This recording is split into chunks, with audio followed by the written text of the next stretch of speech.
দুম্বা দুম্বা বুম্বা বুম্বা বাবা বাম্বা হাম্বা হাম্বা রাম্বা রাম্বা কাম্বা কাম্বা কে কে কু কু, দু একজন দুষ্টু গরু যারা হাম্বা হাম্বা রো রো করে। হাম্বা হাম্বা রাম্বা রাম্বা কাম্বা কাম্বা দুম্বা দুম্বা বুম্বা বুম্বা বাম্বা বাম্বা অনেক দুর্নীতি করেছে। তাদের এখন হঠাৎ মনে পড়েছে, যদি গরু চুরি কেসে ধরা পড়ি, যদি কয়লা কেসে ধরা পড়ি, এগুলো সাদা নয়, এগুলো কালো কাদা। এগুলো কি? কালো কাদা। জয় হিন্দ বন্ধুরা, আমি দীপঙ্কর মন্ডল, আপনারা দেখছেন নবান্ন নিমন্ত্রণ। আপনাদের সবাইকে স্বাগত। বন্ধুরা, এখন আমি ভিডিওটা তৈরি করছি রাজ্যের বিদায়ী মুখ্যমন্ত্রী, কেয়ারটেকার মুখ্যমন্ত্রী, পুতুল মুখ্যমন্ত্রী, তার ভাইপোকে নিয়ে তিনি কলকাতার চেতলায়, মানে ভবানীপুর বিধানসভার চেতলার অহিন্দ্র মঞ্চ বলে একটি অডিটোরিয়াম রয়েছে, সেখানে তিনি ভাষণ দিচ্ছেন। সেখানে মিডিয়া অ্যালাউ নেই, ভেতরে কি বলছেন না বলছেন সেটা অন্য লোকের থেকে আমাদেরকে শুনতে হয়েছে। এবং তিনি ভেতরে যা বলেছেন তার সার মর্ম হচ্ছে এই পাগলামি, উম্বা উম্বা দুম্বা দুম্বা কুম্বা কুম্বা, এর বাইরে আর কেউ কিছু পায়নি। দেখুন, মাথাটা খারাপ হওয়া খুব স্বাভাবিক, তাই নয় কি? তিনি এখন কেয়ারটেকার, মানে তার মন্ত্রীরা কেউ গাড়িতে লালবাতি নীলবাতি ব্যবহার করতে পারছেন না।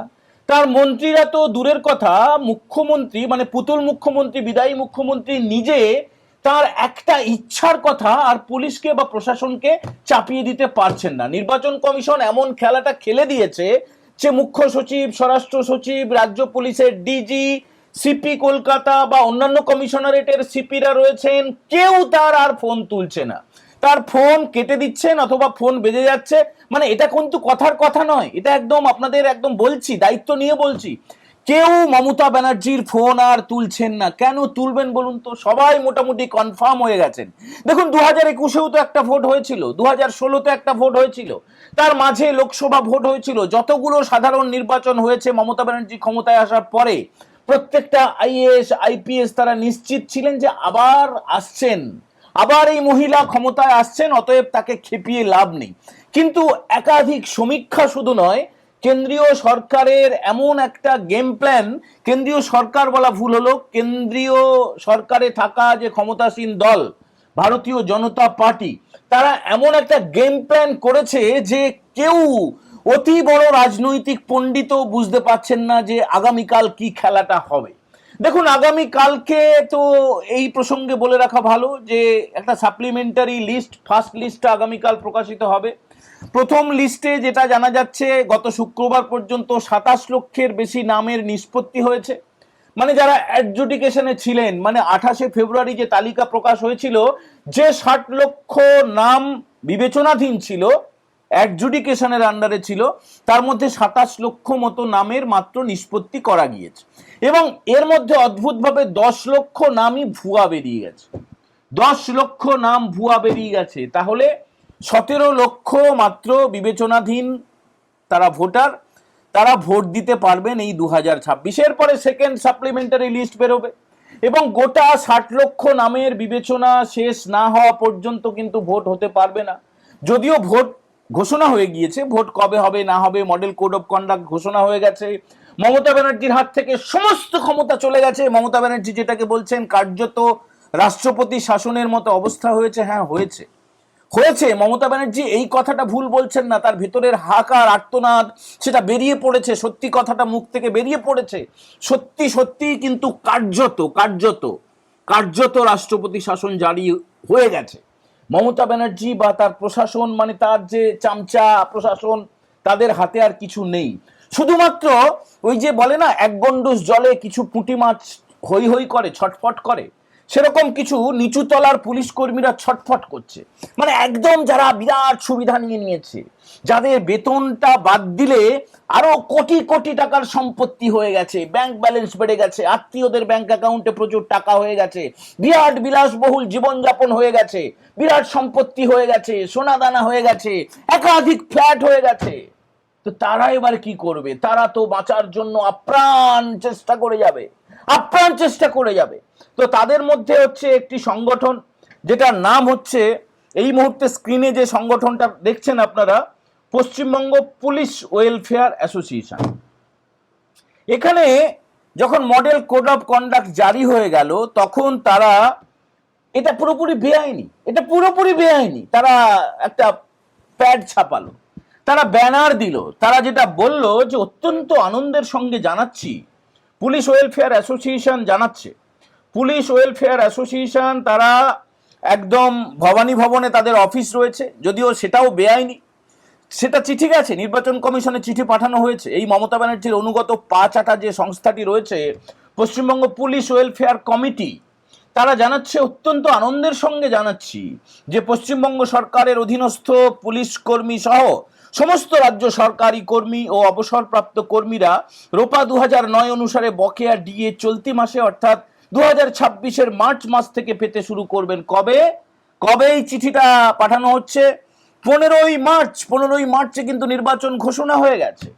মাননীয় পুলিশ মন্ত্রী, ওরে বাবা, মাননীয় পুলিশ মন্ত্রী তথা মুখ্যমন্ত্রী শ্রীমতী মমতা বন্দ্যোপাধ্যায় মহাশয়ার ঘোষণার ফলে পুলিশ বাহিনীর সমস্ত সদস্য সহ সকল সরকারি কর্মচারীরা আনন্দিত এবং উচ্ছ্বসিত। আচ্ছা, আমরা পশ্চিমবঙ্গ পুলিশ ওয়েলফেয়ার কমিটির পক্ষ থেকে মাননীয় পুলিশ মন্ত্রী তথা মুখ্যমন্ত্রী শ্রীমতী মমতা বন্দ্যোপাধ্যায় মহাশয়াকে জানাই আন্তরিক কৃতজ্ঞতা এবং নমস্কার।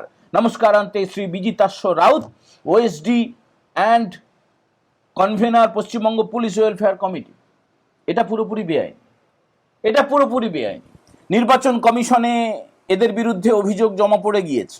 সেখানে অভিযোগ জানানো হয়েছে যে এমসিসি লাগু হওয়ার পরে এই পুলিশের মধ্যে এরকম কমিটি থাকা তো প্রথমত বেআইনি, তারপরে যেটা সবচেয়ে বড় বেআইনি কাজ, যেই মমতার ভজনা করা, মুখ্যমন্ত্রীর ভজনা করা। আপনারা জানেন যে এমসিসি লাগু হয়ে যাওয়ার পরে কোনো সরকারি ভবনে, কোনো সরকারি দেওয়ালে কোনো রকমের রাজনৈতিক প্রচার বা এইসব রাজ্য সরকারের যে সমস্ত প্রচারমূলক যে সমস্ত পোস্টার, ছবি, সেগুলো রাখা যায় না, সেগুলো নির্বাচন কমিশনের তরফে সরিয়ে দেওয়া হয়।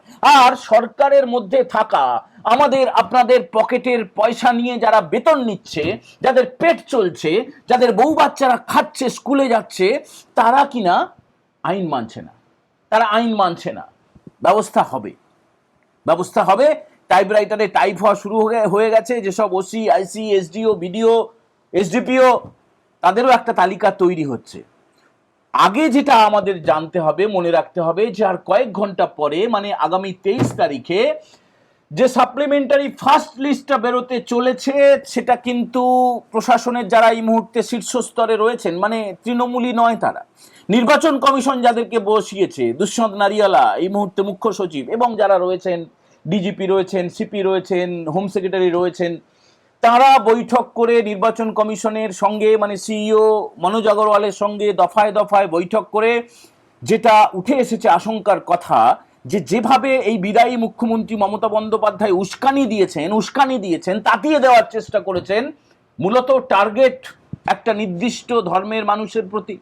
মমতা ব্যানার্জি বারবার করে বলেছেন, একদম তিনি ইঙ্গিতপূর্ণভাবে বলেছেন। সেটা ধর্মতলার মঞ্চ থেকে বলেছেন, সেটা তিনি যে ঈদের নামাজের অনুষ্ঠান থেকে বলেছেন। এই কারণে যাদের নাম থাকবে না, মানে ভুয়া ভোটারদের অনেকেরই নাম থাকবে না, অনেক কাগজপত্রে গন্ডগোল থাকার জন্য নাম থাকবে না, সাপ্লিমেন্টারি ফার্স্ট লিস্টের কথা বলছি।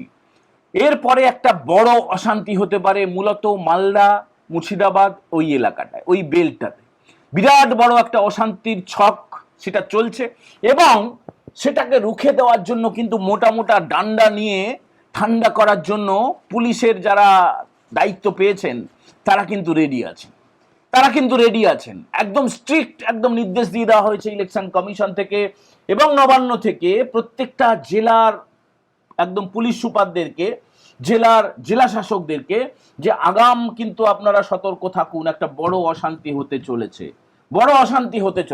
দেখুন, মমতা ব্যানার্জি অহিন্দ্র মঞ্চের ভেতরে কি দুম্বা দুম্বা, খাম্বা খাম্বা, রাম্বা রাম্বা বলবেন, সেটা নিয়ে আমাদের মাথা ব্যথা খুব একটা নেই।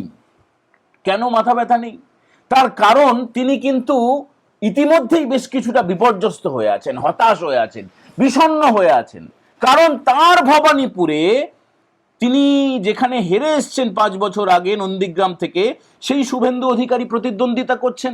তিনি হেরে এসেছেন 1956 1956 ভোটে। তারপরে ভবানীপুরে, শুধুমাত্র ভবানীপুরে 47,000 নাম ভোগ কাট্টা হয়ে গেছে। 47,000 একটা বিধানসভার জন্য 47,000 নাম, মানে সেটা তৃণমূলেরই ভোট, মৃত ভোট, ভুয়া ভোট, স্থানান্তরিত ভোট, একাধিক জায়গায় নাম তুলে রেখেছিল, দমদম করে ইভিএম এ বোতাম মারতো, ছাপ্পা মারতো, রিগিং করতো। সেই 47,000 নাম যদি বাদ হয়ে যায় আর মাথাটা ঠিক থাকে, এরপরে আবার আগামীকালকে যে ফার্স্ট সাপ্লিমেন্টারি লিস্টটা বেরোতে চলেছে সেখান থেকে আরো বাদ যাবে। তার কারণ আরো 14,000 নাম অ্যাডজুডিকেশনে রয়েছে শুধুমাত্র ভবানীপুরে। তো সেই ভবানীপুর বিধানসভা ইতিমধ্যে প্রচার শুরু করে দিয়েছেন রাজ্যের বিরোধী দলনেতা শুভেন্দু অধিকারী। আর যেহেতু ঈদ ছিল, অতএব ঈদের আগে তো কিছু করা যায় না। মানে একটা ব্রাহ্মণ পরিবারে জন্মেও একজন মহিলা তিনি মনে করেন ঈদের আগে কোনো শুভ কাজে হাত দেওয়া যায় না। হিন্দি নববর্ষ শুরু হয়েছে কিনা আপনারা বলুন, শুভ দিন ছিল কি ছিল না, কিন্তু ঈদ যত সময় না যাবে ঈদের আগে তিনি কোনো কাজে হাত দেবেন না। তাকে ঘোমটা পরতে হবে, ঘোমটা পরে এইভাবে কানটাকে ঢেকে দিয়ে কানটাকে বাইরে রেখে যেভাবে দুর্গাপূজার উদ্বোধনেও তিনি সেই নোংরামিটা করেছিলেন, সেই একই নোংরামি তিনি করে যান। দেখুন, তার ব্যক্তিগত ব্যাপার, তিনি কি খাবেন, কি পরবেন, কিভাবে পরবেন, কি ভাষায় কথা বলবেন, কত কত কি কি শব্দ ব্যবহার করবেন, প্রধানমন্ত্রীকে অপমান করবেন, রাষ্ট্রপতিকে অপমান করবেন, আমাদের বিশেষ কিছু বলার নেই। সেটা দর্শকরা, যারা ভোটাররা, ভবানীপুরের মানুষ, পশ্চিমবঙ্গের মানুষ, তারা সেটা বুঝে নেবে।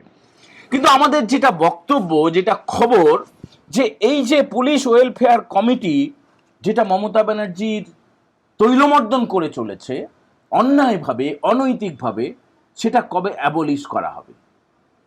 কবে অ্যাবলিশ করা হবে? ফার্স্ট সাপ্লিমেন্টারি তালিকাটা যে প্রকাশ হবে সেটা অবশ্যই সেটা কড়া হাতে দমন করা হবে, সে ব্যাপারে কোনো সন্দেহ নেই। এরপরে নিষ্পত্তি হয়ে যাওয়ার পরেও যাদের নাম থাকবে না তারা কি করবেন? তারা যেটা করতে পারেন, দেখুন আমাদের পরিচিতরা, এই যে দর্শকরা দেখছেন, আপনাদের মধ্যেও এটা থাকতে পারে যে অ্যাডজুডিকেশনে হওয়ার পরেও, ফার্স্ট সাপ্লিমেন্টারি লিস্ট প্রকাশিত হওয়ার পরেও কারো কারো হয়তো নাম নেই। কি করবেন আপনারা?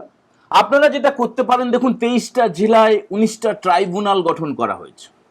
সেই ট্রাইব্যুনালগুলোতে আপনারা আবেদন করতে পারেন ইসিআই নেটের মাধ্যমে অথবা নির্বাচন কমিশনের ওয়েবসাইটের মাধ্যমে। অনলাইনে বললাম, অফলাইনে আপনারা গিয়ে এসডিও অফিসে অথবা ডিএম অফিসে হার্ড কপি আপনারা জমা দিতে পারেন। আগামী 30 তারিখ থেকে নমিনেশন জমা দেওয়ার কাজ শুরু হয়ে যাবে।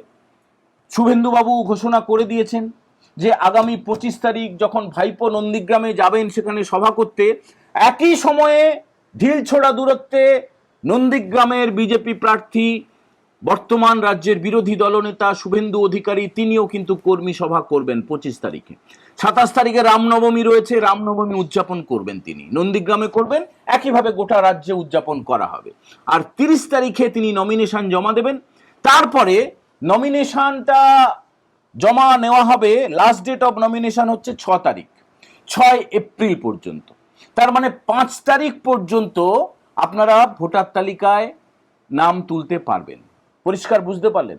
ফার্স্ট সাপ্লিমেন্টারি লিস্ট বেরিয়ে গেল মানে এই নয় যে সব শেষ হয়ে গেল, এবারে 2026-এ আর বোধহয় নাম থাকবে না। আপনার সেকেন্ড সাপ্লিতে নাম থাকতে পারে, তাও যদি না থাকে আপনি আবেদন করবেন ট্রাইব্যুনালে, থাকতেও পারে। আর একদম যদি না থাকে, দয়া করে অশান্তির রাস্তাটা বেছে নেবেন না। তার কারণ মমতা পুলিশ বা মমতা ব্যানার্জির অনুগত বাহিনী কিন্তু আর নেই। ওই রাস্তা আটকে বসে থাকবো যেভাবে বেলডাঙ্গায় হয়, যেভাবে মুর্শিদাবাদের বিভিন্ন জায়গায় হয়, যেভাবে কালিয়াচকে হয়, যেভাবে মোথাবাড়িতে হয়েছে, যেভাবে মহেশতলায় হয়েছে, যেভাবে ভাঙড়ে হয়েছে, আপনাদের মনে থাকবে যে আইন মানবো না, কোন আইন? ওয়াকফ আইন মানবো না, লাগু হতে দেব না। সেই হিংসায় মানুষকে বলি পর্যন্ত হতে হয়েছে, হরগোবিন্দ দাস, চন্দন দাস। তো তখন তো মমতা ব্যানার্জির গ্রিপে ছিল সবকিছু, তখন যা পারেন অনেকে খেলে নিয়েছেন। এইবারে দয়া করে আর খেলার চেষ্টা করবেন না।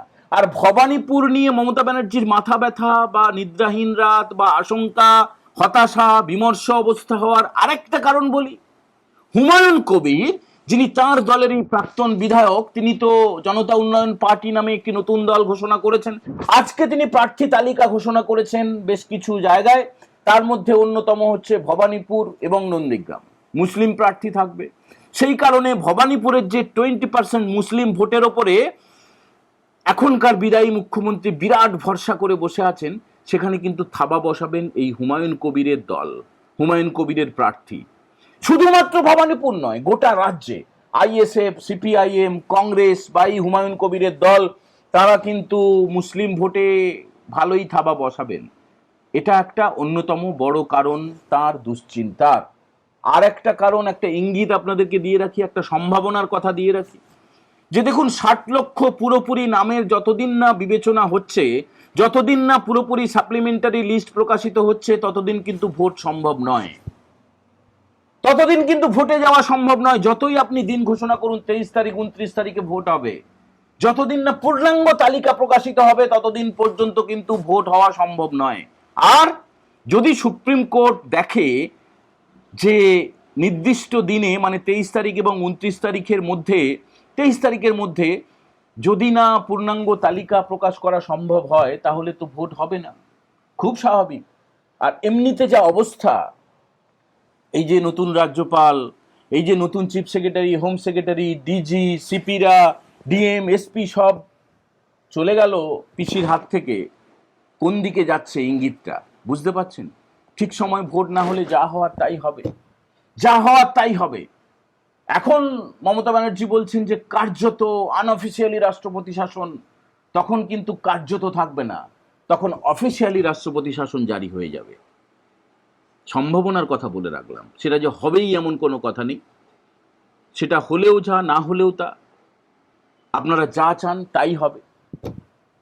এই চোর, এই ফেরেববাজি, এই অন্ধকার, এই নিকষ কালো অন্ধকার, সেটা দূর হয়ে আলোর সূর্য উঠুক, সেটা সেই প্রার্থনা রেখে আজকের এপিসোড আমরা এখানেই শেষ করছি। আর আপনারা যারা প্রথমবার দেখছেন তারা কিন্তু নবান্ন নিমন্ত্রণ চ্যানেলটা সাবস্ক্রাইব করতে ভুলবেন না। ভালো লাগলে একটু কমেন্ট করবেন, লাইক করবেন আর বন্ধুদের সঙ্গে শেয়ার করবেন। সবাই ভালো থাকবেন। জয় হিন্দ, বন্দে মাতারাম।